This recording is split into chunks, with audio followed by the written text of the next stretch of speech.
ಶಿರಾನಗರದ 20ನೇ ವಾರ್ಡ್ನಲ್ಲಿ ಮೂಲಭೂತ ಸೌಕರ್ಯಗಳ ಕೊರತೆ ಹಾಗೂ ಸ್ವಚ್ಛತೆ ನಿರ್ಲಕ್ಷ್ಯದಿಂದ ನಿವಾಸಿಗಳು ತೀವ್ರ ಸಂಕಷ್ಟಕ್ಕೆ ಸಿಲುಕಿದ್ದಾರೆ. ಕುಡಿಯುವ ನೀರಿನ ಘಟಕಗಳು ಕಾರ್ಯನಿರ್ವಹಿಸದೇ ಇರುವುದರಿಂದ ಶುದ್ಧ ಕುಡಿಯುವ ನೀರಿಗಾಗಿ ನಿವಾಸಿಗಳು ಪರದಾಡುವಂತಾಗಿದೆ. ನೀರು ಫಿಲ್ಟರ್ ನೀರು ಇವತ್ತುವರೆಗೂ ವರ್ಷದಾಗಿ ಒಂದ್ 2 ತಿಂಗಳು ಬಿಚ್ಚಿರ್ತಾರೆ ಅಷ್ಟೇ. ಆಮೇಲೆ ನೀರು ಇಲ್ಲ, ಏನು ಇಲ್ಲ. ಬರೇ ಬಿಲ್ ಮಾಡ್ಕೊಳಕೋಸ್ಕರ ಇದೊಂದ್ ಮಾಡಿ ಇದೊಂದ್ ಫೋಟೋ ನೋಡ್ಕೊಂಡು ಹೋಗ್ಬೇಕಷ್ಟೇ. ನೀರಂತೂ ಇಲ್ಲ. ಇಲ್ಲಿ ಕಸ ನೋಡಿ, ಇಲ್ಲಿ ಎಷ್ಟು ಕಸ ಐತೆ ಏನೈತೆ ಅಂತ ಯಾರು ಹೇಳೋರಿಲ್ಲ, ಕೇಳೋರಿಲ್ಲ. ಯಾರಿಗೆ ಇವ್ರಿಗೆ ಇಲ್ಲಿ ಬಡವರು ಗೊತ್ತಿಲ್ಲ. ಅವ್ರಿಗೆ ವಾರ್ಡ್ಗೆ ಸ್ಲಮ್ ಏರಿಯಾ ಮಾಡಿಬಿಟ್ಟಿದ್ದಾರೆ. ಅದು ಅವ್ರಿಗೆ ಅರ್ಥ ಆಗ್ತಿಲ್ಲ. ಏನ್ ಇದು ಕೊಟ್ಟಿ 3 ವರ್ಷ ಆದ್ಮೇಲೆ ಆಗೈತೆ. ಒಂದ್ 6 ತಿಂಗಳು ಬಂದಿರ್ಬೋದು ಸರ್. ಒಂದ್ ವರ್ಷಕ್ಕೆ 7 ತಿಂಗಳು ಎಲ್ಲ ಚೆನ್ನಾಗೈತೆ. ನೀರ್ ಬರ್ತಿಲ್ಲ ಇಲ್ಲಿ. ವಾರ್ಡ್ಗೆ ನೀರೇ ಇಲ್ಲ. ಇಲ್ಲಿ ಏನು ನೀರಿಲ್ಲ, ಯಾರು ನೋಡೋರಿಲ್ಲ. ಇಲ್ಲಿ ಇದಕ್ಕೆ ಮತ್ತೊಂದು ಸಮಸ್ಯೆ ಎಂಬಂತೆ ವಾರ್ಡ್ನ ಚರಂಡಿಗಳನ್ನ ಸ್ವಚ್ಛಗೊಳಿಸಿ ಬಹಳ ದಿನಗಳಾಗಿದ್ದು ಕೊಳಚೆ ನೀರು ಹಾಗೂ ತ್ಯಾಜ್ಯ ಸಂಗ್ರಹಗೊಂಡು ಎಲ್ಲೆಡೆ ಗಬ್ಬು ವಾಸನೆ ಹರಡುತ್ತಿದೆ. ಚರಂಡಿಗಳ ಅವ್ಯವಸ್ಥೆಯಿಂದ ಸೊಳ್ಳೆ ನೊಣಗಳ ಹಾವಳಿ ಹೆಚ್ಚಾಗಿದ್ದು ಸಾಂಕ್ರಾಮಿಕ ರೋಗಗಳು ಹರಡುವ ಆತಂಕ ನಿವಾಸಿಗಳನ್ನ ಕಾಡುತ್ತಿದೆ. ಎಷ್ಟಲ್ಲಿ ಬಂದು ನೋಡ್ಕೊಂಡು ಹೋಗ್ತಾ ಇದ್ದಾರೆ ಅಷ್ಟೇ ಆಗ್ಲಿ. ಒಬ್ರನ್ನು ಬಂದು ಕ್ಲೀನ್ ಮಾಡ್ಸಲ್ಲ, ಬರೇ ನೋಡೋದಷ್ಟೇ ಆಗ್ಲಿ. ಬೇರೆಯವ್ರದಾದ್ರೆ ಹಂಗೆ ಬಿಟ್ಟಿದ್ದಾರೆ. ನಮ್ದು ಲೆಟ್ರಿನ್ ಕಿತ್ತಿ ಹೇಳಿ ಇನ್ನೂವರೆಗೂ ಈಗಾಗಲೇ 3 ವರ್ಷ ಆಯ್ತು. ಅದೇನೆ ನಮ್ದು ಅದೇ ಬಂದಿರೋದು. ನಮ್ದು ಮತ್ತೆ ನಮ್ಮನೆಗೂ ಯಾರು ಇಲ್ಲ. ಆಟೋದಲ್ಲಿ ದುಡಿಬೇಕು ನಾವುನು, ಅದ್ರಲ್ಲಿ ತಿನ್ಬೇಕು, ನಾವು ಮಾಡ್ಬೇಕು. ಅದನ್ನ ಬಿಟ್ಬಿಟ್ಟು ಅವ್ರೆ ಕೌನ್ಸಿಲರ್ ಗೊತ್ತಿಲ್ಲ ಸರ್. ಅದು ಒಟ್ಟಾಗ ನಾವು ಇಷ್ಟ ಮಾತ್ರ ಗೊತ್ತು. ನಾವು ಕೌನ್ಸಿಲರ್ ಎಲ್ಲಿ ಹುಡ್ಕೊಂಡು ಹೋಗೋಣ ಹೇಳಿ ನೋಡೋಣ. ಬೇರೆ ಕಡೆ ಅಷ್ಟೇ. ನಮ್ಗೆ ಅದೆಲ್ಲ ಅವ್ರು ಎಲ್ಲಿರ್ತಾರೆ ಏನು ಅಂತ ಗೊತ್ತಿಲ್ಲ. ಇದಂತೂ ಬಹಳನೇ ಸ್ಮೆಲ್ ಆಗ್ಬಿಟ್ಟಿದೆ. ನಮ್ದು ಲೆಟಿನ್ ಕಿತ್ತಾಕ್ಸ್ಬಿಟ್ಟು ಅವರೇನೆ ಕಿತ್ತಾಕ್ಸಿರೋದು. ಕಟ್ಕೊಟ್ಬಿಡ್ತೀವಿ, ಕಿತ್ರಿ ಅಂತ ಹೇಳ್ಬಿಟ್ಟು ಚರಂಡಿ ಕ್ಲೀನ್ ಮಾಡ್ತೀವಿ ಅಂತ ಕಟ್ಟು ಕೊಟ್ಟಿಲ್ಲ. ಅದು ಹಂಗೆ ಬಿದ್ಬಿಟ್ಟೈತೆ. ಮೂಲಭೂತ ಸೌಕರ್ಯ ಕಲ್ಪಿಸುವ ವಿಚಾರದಲ್ಲಿ ಏಕೆ ನಿರ್ಲಕ್ಷ್ಯ ವಹಿಸುತ್ತಿದೆ ಎಂದು ನಿವಾಸಿಗಳು ಅಸಮಾಧಾನ ವ್ಯಕ್ತಪಡಿಸಿದ್ದಾರೆ. ಕುಡಿಯುವ ನೀರಿನ ಘಟಕಗಳನ್ನು ದುರಸ್ತಿಗೊಳಿಸಿ ಕೂಡಲೇ ಬಳಕೆಗೆ ಮುಕ್ತಗೊಳಿಸಬೇಕು. ಜೊತೆಗೆ ಚರಂಡಿಗಳನ್ನು ತಕ್ಷಣ ಸ್ವಚ್ಛಗೊಳಿಸಿ ಕೊಳಚೆ ಹಾಗೂ ತ್ಯಾಜ್ಯ ತೆರವುಗೊಳಿಸಬೇಕು ಎಂದು ಆಗ್ರಹಿಸಿದ್ದಾರೆ. ತುಂಬಿ ಹೋಗಿ ನೀರು ಮನೆಯಲ್ಲೇ ಬಿದ್ದೋಗೈತೆ. ಮನೆ ಬಿದ್ದಿ ಹಾಳಾಗ್ಬಿಟ್ಟೈತೆ. ಇನ್ನ ನಮ್ ಪಕ್ಕ ಇರೋ ಜಾಗನೇ ತಗೊಂಡು ಅವ್ರ ಅತ್ತೆ ಹೆಸರು ಮೇಲೆ ಮಾಡ್ಕೊಂಡು ನಮ್ ಮನೇನೆ ಕಟ್ಕೊಂಡ್ಬಿಟ್ಟು ನಮ್ದು ಸಂಧಿ ಮಾಡ್ಬಿಟ್ಟೈತೆ. ನಮ್ ಮನೇನೆ ಇಲ್ದಂಗ್ ಮಾಡ್ಬಿಟ್ಟಿದ್ದಾರೆ. ಪಕ್ಕ ಇರೋದು 2 ಅಂತೆ ಮಾಡಿರೋದು. ಮುನ್ಸಿಪಲ್ ನಲ್ಲಿ ಇಬ್ರಿಗೆ ಮಾಡಿರೋದಂತೆ ಸೈಟ್ 2 ಹೆಸರು ಮೇಲೆ. ಇದಾಗ್ಲೇ ಆಗಿ ಒಂದು 5 ವರ್ಷದ ಮೇಲೇನೆ ಆಗೈತೆ. ಚರಂಡಿ ತುಂಬಿ ಇದಾಗಿರೋದು. ನೀರೆಲ್ಲ ಹೋಗಿ ನೋಡಿ, ನೀವೇ ಹೋಗ್ಬಿಟ್ಟು ಬಿದ್ದೋಗೈತೆ. ನಾವೇ ಆ ಕಡೆ ಹೋಗಿ ಬಿದ್ದಿದ್ದೀವಿ. ಮನೆ ಬಿದ್ದಿ ಹಾಳಾಗಿರೋದಕ್ಕೆ ಆ ಕಡೆ ಹೋಗಿ ಇದ್ದೀವಿ.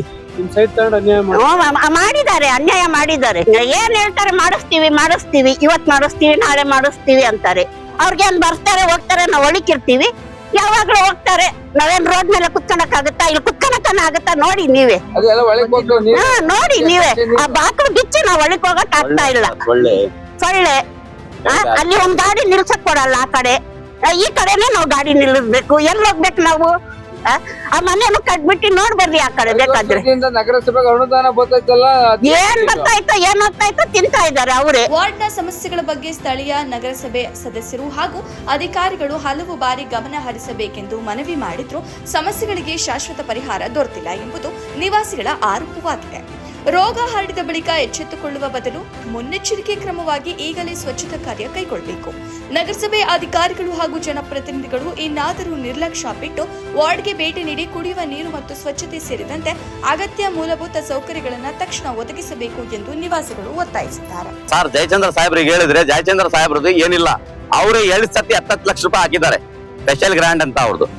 ಸ್ಪೆಷಲ್ MLA ಗ್ರಾಂಡ್ ಅಂತ 10 ಲಕ್ಷ ರೂಪಾಯಿ 20 ಲಕ್ಷ ರೂಪಾಯಿ ಕೊಟ್ಟಿದ್ದಾರೆ. ಇನ್ನ ಏನ್ ಮಾಡ್ತಾರೆ ಅವರು? ಇಲ್ಲಿ ಕೂಗೊಂಡು ಮಾಡಕ್ ಬರ್ತೈತೆ ಅವ್ರಿಗೆ ಕೆಲಸ. ಅವರು ಹಲವಾರು ಕಾರ್ಯಕ್ರಮ ಹೇಳುತ್ತೆ. ಈ ವಾರ್ಡ್ ತಿಳ್ಕೊಂಡು ನೋಡೋದು ಅವ್ರದ್ದೇನಿಲ್ಲ. ಅದಕ್ಕೆ ಅಂತ ಕೌನ್ಸಿಲರ್ ಇರೋದು. ಅವ್ರ ಕೌನ್ಸಿಲರ್ಗಳ ಒಂದು ಅದು ಕೆಲಸ ಮಾಡೋದು. ಅವ್ರ ಹತ್ರ ದುಡ್ಡು ತಗೊಂಡಿದ್ದಾರೆ 20 ಲಕ್ಷ ರೂಪಾಯಿ.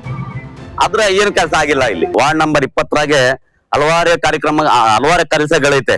ಯಾವ ಒಂದು ಕೆಲಸಕ್ಕೆ ಅವರು ಕೆಲಸ ಮಾಡಿಲ್ಲ. ಅವರು ಚರಂಡಿಗಳು ತುಂಬಿ 5 ವರ್ಷ ಆಗೈತೆ. 5 ವರ್ಷದಿಂದ ಇಲ್ಲಿ ಕಡೆ ತಿರ್ಗಿಲ್ಲ, ನೋಡಿಲ್ಲ. ಯಾಕೆ ತಿರ್ಗಿಲ್ಲ ನೋಡಿಲ್ಲ ಅಂದ್ರೆ ಅವ್ರ ವಾಸ ಇಲ್ಲಿಲ್ಲ. ತುಮಕೂರ್ನಾಗಿದ್ದಾರೆ, ಆರಾಮಾಗಿದ್ದಾರೆ. ಇಲ್ಲಿ ಬಡವರು ಸಾಯ್ತಿದ್ದಾರೆ. ಇಲ್ಲಿ ಸೊಳ್ಳೆ ಕಚ್ಚಿಸ್ಕೊಂಡು ಏನೋ. ಈಗ ತಿರ್ಗಾ 23ಗೆ ಹೆಲ್ತ್ ಕ್ಯಾಂಪ್. ಯಾಕೆ ನಮ್ಗೆ ಹೆಲ್ತ್ ಕ್ಯಾಂಪ್ ಬೇಕಾಗೈತೆ?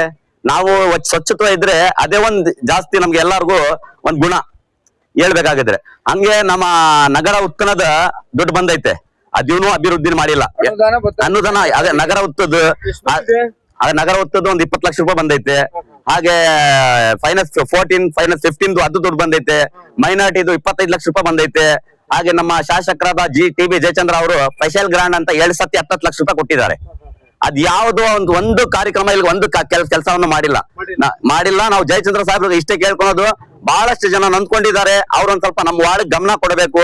2.5 ವರ್ಷ ಅವ್ರ ಅಧ್ಯಕ್ಷರು ಅಮಾನ್ ಅವರು 2.5 ವರ್ಷ ಈ ಕೊನೆ ಸತಿ ಆಗಿತ್ತಲ್ಲ, ಅವಾಗ ಅವ್ರ ಅಧ್ಯಕ್ಷರಾಗಿ ನಮ್ಮ ಏರಿಯಾನೇ ಸ್ಲಮ್ ಏರಿಯಾನ ಮಾಡ್ಬಿಟ್ಟಿದ್ದಾರೆ. 10 ವರ್ಷ ಬೇಕಾ ಸ್ಲಮ್ ಏರಿಯಾಕ್ಕೆ ಇಂಪ್ರೂವ್ ಮಾಡಕ್ಕೆ? ನೀವು ವಾರ್ಡ್ನಾಗೆ ಓಡಾಡಿ ನೋಡಿ, ತಿರುಗ್ರಿ ನೋಡ್ರಿ. ನೀವು ಚರಂಡಿ ಆಗಿರ್ಲಿ, ರೋಡ್ ಆಗಿರ್ಲಿ, ಯಾವುದು ನಮ್ಗೆ ಸ್ವಚ್ಛತೆನೂ ಇಲ್ಲ, ಅಭಿವೃದ್ಧಿನೂ ಇಲ್ಲ. ಅದಕ್ಕೋಸ್ಕರ ನಾನು ಅಭ್ಯರ್ಥಿ ಮುಂದಿನ ದಿನಗಳಲ್ಲಿ ನಾನು ಅಮ್ಮಾನ್ ಅವ್ರ ಹತ್ರ ಕೇಳ್ಕೊಳ್ಳೋದು ಏನಂದ್ರೆ, ಇನ್ನ 8 ತಿಂಗಳೈತೆ, ಆದ್ರೆ ಈಗಲಾದ್ರೂ ಅವ್ರು ಗಮನ ಕೊಟ್ಟು ನಮ್ಮ ವಾರ್ಡ್ಗೆ ಸ್ವಚ್ಛತೆ ಮಾಡಬಹುದು. ಜಯಚಂದ್ರ ಸಾಹೇಬ್ರೆ, ತಿರ್ಗಾ ನೀವು ವಾರ್ಡ್ ಬಂದೇ ಬರ್ಬೇಕು. ಓಟ್ಗಳು ಕೇಳ್ಬೇಕು ಜನಗಳ ಮುಂದೆ. ಏನು ಅಭಿವೃದ್ಧಿ ಕೆಲಸ ಆಗಿಲ್ಲ. ಮೊದ್ಲು ಕೈ ಎತ್ತದೆ ಶಾಸಕರ ಮೇಲೆ, ಟಿ.ಬಿ. ಜಯಚಂದ್ರ ಶಾಸಕರ ಮೇಲೆನೆ ಕೈ ಎತ್ತದು, ಆಮೇಲೆ ಕೌನ್ಸಿಲರ್ಗಳು ಬರೋದು. ಅದಕ್ಕೋಸ್ಕರ ನಾನು ನಮ್ಮ ನಗರಸಭೆ ಅಧ್ಯಕ್ಷರು ಈಗ ಜೀಶಾನ್ ಮಹಮೂದ್ ಅವ್ರಿಗೂ, ಕಮಿಷನರ್ ಅವ್ರಿಗೂ ಕೇಳ್ಕೊಂತೀನಿ, ಅವರಾದ್ರೂ ನಮ್ಮ ವಾರ್ಡ್ಗೆ ಗಮನ ಕೊಟ್ಟು ಒಂದ್ ಸ್ವಚ್ಛತೆಯನ್ನ ಮಾಡ್ಕೊಡ್ಬೇಕು. ಅವ್ರಿಗೆ ನೀವು ಅಧ್ಯಕ್ಷರಿಗೆ ಮನವಿ ಮಾಡ್ಬೋದಾಗಿತ್ತಲ್ಲ? ಮನವಿ ಮಾಡ್ಬೋದಾಗಿತ್ತು ಸರ್. ಅಲ್ಲ, ಅವ್ರ ಏನ್ ಹೇಳ್ತಾರೆ, ನಿಮ್ ಕೌನ್ಸಿಲರ್ ಕೇಳ್ತಾರಲ್ರಿ, ಕೌನ್ಸಿಲರ್ ಕೇಳ್ರಿ. ಅಂತಾರೆ. ಅವ್ರು ಏನಾದ್ರು ಬಂದ್ ಮಾಡಿದ್ರೆ ಅವ್ರ ಮೇಲೆ ಅಪರಾಧ ಉಳಿತಾರೆ, ಜೀಶಾನ್ ಮೇಲೆನೆ. ಅದಕ್ಕೋಸ್ಕರ ನೀವು ಅವ್ರ ಕೌನ್ಸಿಲರ್ ಹತ್ರ ಮಾತಾಡ್ಕೊಂಡು ನನ್ನ ಹತ್ರ ಬರ್ರಿ, ನಾನ್ ಮಾಡ್ಕೊಡ್ತೀನಿ ಅಂತ ಅವ್ರು ಹೇಳಿದ್ದಾರೆ, ಜೀಶಾನ್ ಮಹಮೂದ್ ಅವರು.